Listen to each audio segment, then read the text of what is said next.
Bonjour à tous et bienvenue pour une nouvelle émission 100% Quintet. On se retrouve ensemble pour parler du prix Bernard Lequelec qui va se disputer jeudi sur l'hippodrome de Vincennes. Donc c'est une course réservée à des chevaux d'âge. Ils sont âgés de 6 à 10 ans.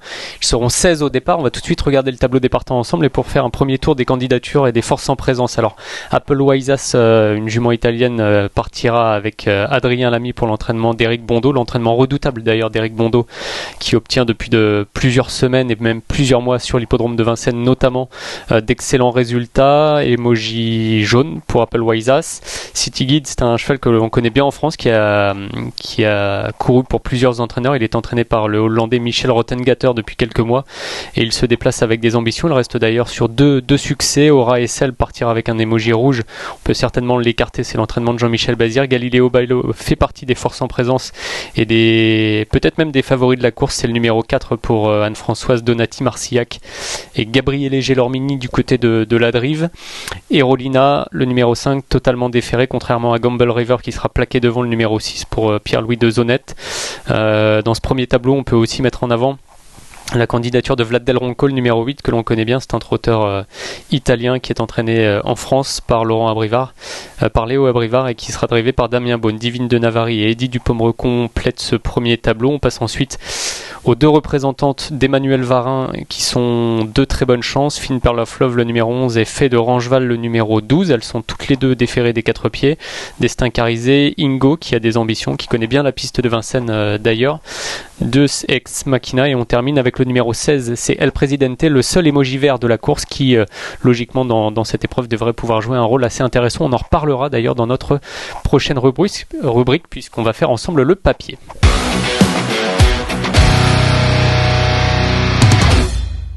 Allez, on fait le papier de cette course. J'ai essayé de vous classer 5 concurrents dans un ordre préférentiel. Donc mon quintet va commencer avec le numéro 4, c'est Galileo Bello, un concurrent très en forme qui fait partie des plus jeunes de la course, qui ne fait pas partie des plus riches, mais ça ne m'inquiète pas trop. Il portera le numéro 4. Anne-Françoise Donati-Marcillac lui est adjoint un emoji jaune, mais moi je suis assez confiant avec ce cheval assez sûr.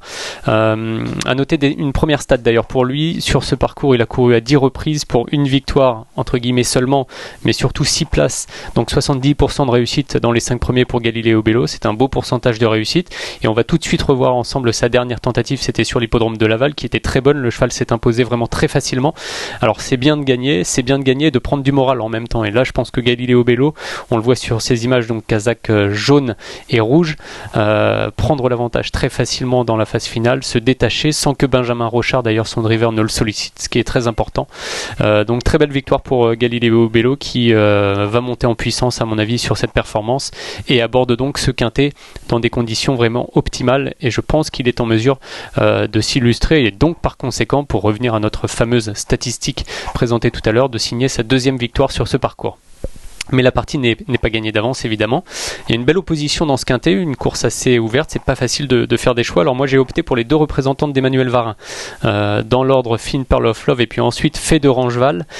Concernant Fine Pearl of Love, elle a gagné dernièrement l'étape la finale du Trophée Vert, c'était sur l'hippodrome de Cran. Depuis ses débuts, on va parler de sa réussite globale. Sur toute sa carrière, 62 courses, 13 victoires et 23 places parmi les 5 premiers. 58% de réussite pour cette jument qui est une jument sûre, une jument fiable, qui tourne aussi bien à droite qu'à gauche, qui court aussi bien sur le sable que sur l'herbe.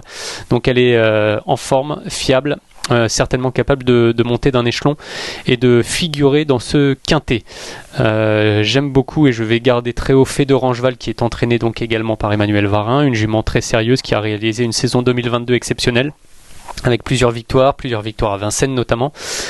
Sur ce parcours des 2700 mètres de la grande piste et déférée des 4 pieds, elle a couru à 4 reprises pour 2 victoires, une place et donc 75% de réussite. Je vous propose d'ailleurs de la revoir en image à l'occasion d'une deuxième place sur l'hippodrome d'Anguin. C'est dans le prix de Pigalle le 3 août.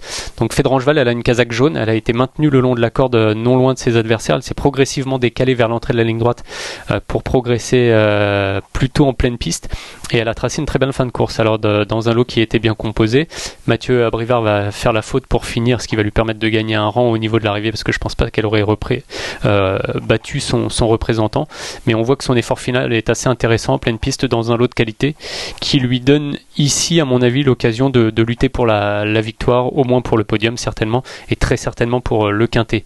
À noter qu'Éric Raffin, qui est à son sulky, la connaît parfaitement puisqu'il l'a drivé à plusieurs reprises depuis le début de l'année. Il a surtout souvent brillé avec cette jument qui est sûre et qui est excellente lorsqu'elle peut patienter durant le parcours, donc bénéficier d'un parcours caché avant de sprinter. C'est très important à souligner puisque le parcours, à mon avis, va faire la différence dans cette épreuve où les chevaux se tiennent d'assez près.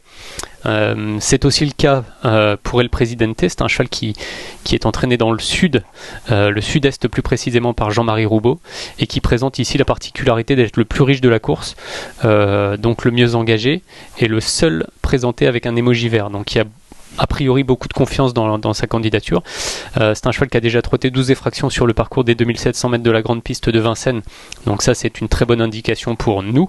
Et à noter que Franck Nivard, qui aurait pu driver un autre cheval dans la course, on va y revenir, en présence d'Ingo notamment, sera du coup aux commandes d'El Presidente. Donc c'est une bonne indication. J'ai l'impression qu'il n'y a pas de points négatifs dans sa candidature. Le cheval reste certes sur 2 échecs, mais c'était 2 échecs relatifs dans la mesure où il se préparait pour ce quintet. Donc voilà, c'est un bel engagement dont il va falloir profiter et je pense qu'il en est capable. À noter une fiche pour ce El Presidente puisqu'à Vincennes, il a couru 6 courses pour 2 victoires, 1 place et 50% de réussite. Donc ça c'est une bonne statistique qui plaide en sa faveur. 5e cheval de mon prono, Ingo qui vient de s'imposer facilement. On va le revoir dans quelques instants en images, mais on va d'abord parler de sa stat. 16 courses à Vincennes pour Ingo qui connaît cette piste donc parfaitement. 3 victoires, 9 places, 75% de réussite. C'est également un excellent pourcentage de réussite pour ce cheval qui est entraîné par Christopher Eriksson, le Suédois Christopher Eriksson, et qui sera drivé par Alexandre Abrivard, pas Mathieu, Alexandre Abrivard. On le revoit tout de suite lors de sa dernière tentative victorieuse, c'était sur l'hippodrome d'Alençon, donc une piste corde à gauche chère à Alain Roussel, son président.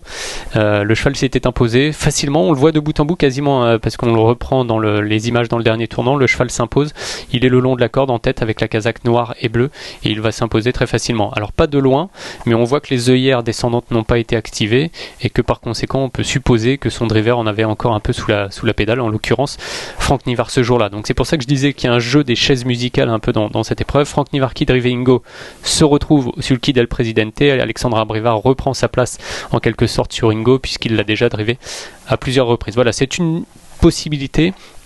Je pense que c'est un quintet ouvert qui réserve son lot de surprises et il va falloir faire les choix et de bons choix pour pouvoir toucher la bonne combinaison. Ce que je vous propose tout de suite, c'est de récapituler tout ceci dans notre dernière partie puisque on va faire le prono tout simplement.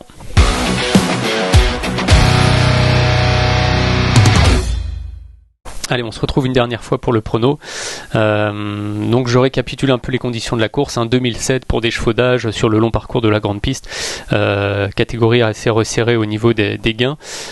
Pas si facile de pouvoir trouver un favori solide. Moi j'ai opté pour Galileo Bello, la jeunesse, un cheval qui à mon avis peut monter encore d'un échelon supplémentaire durant le meeting d'hiver et qui là ici me fait penser qu'il est un bon favori, donc c'est le numéro 4. Ensuite donc j'ai pris les 2 représentantes d'Emmanuel Varin, donc dans l'ordre du tableau Fine Pearl of Love, le numéro 11 associé au 12 Fée de Rangeval, le 16 El Presidente puisque tout semble réuni pour qu'il réalise une bonne performance, et je termine avec Ingo le 14 qui est un cheval très sérieux, très compétitif à Vincennes, il connaît bien cette piste, peut-être limité quand même pour gagner puisqu'il n'a jamais trotté sous la barre des 13 il me semble sur les 2700 mètres de la grande piste. C'est un cheval qui va suivre le rythme et qui à mon avis peut prendre une belle place à l'arrivée de cette course. Je vous conseille aussi de suivre dans cette réunion qui est une réunion de transition avant le joli week-end, avant le prix des élites dimanche, avant le prix Georges Dreux. On aura 2 très très belles courses dimanche à Vincennes sous la selle. En attendant, je vous conseille de suivre le 311. C'est une pouliche qui s'appelle Jalna de Touchivon qui a montré pas mal de moyens depuis le début de sa carrière. Elle a couru 4 ou 5 fois, les premières fois très bien, et puis récemment elle s'est mise au galop avant même que l'Autostar ait libéré tous les chevaux sur l'hippodrome d'Anguin. J'ai envie de mettre ça sur le compte de la jeunesse, c'est certainement une erreur de parcours. En tout cas, c'est une pouliche de qualité qui va revenir ici avec un numéro en seconde ligne, certes derrière l'Autostar, mais qui a probablement les moyens quand même de reprendre le cours de ses succès. Elle avait gagné très brillamment la fois passée sur l'hippodrome d'Anguin. Donc voilà, c'est une pouliche de qualité, le 311 Jalna de Touchivon. Écoutez, j'espère que vous avez pris bonne note de toutes ces explications. On se retrouve assez rapidement dans une nouvelle émission 100% Quintet. En attendant, je vous souhaite bon jeu et on se retrouve peut-être jeudi sur l'hippodrome de Vincennes. Salut à tous.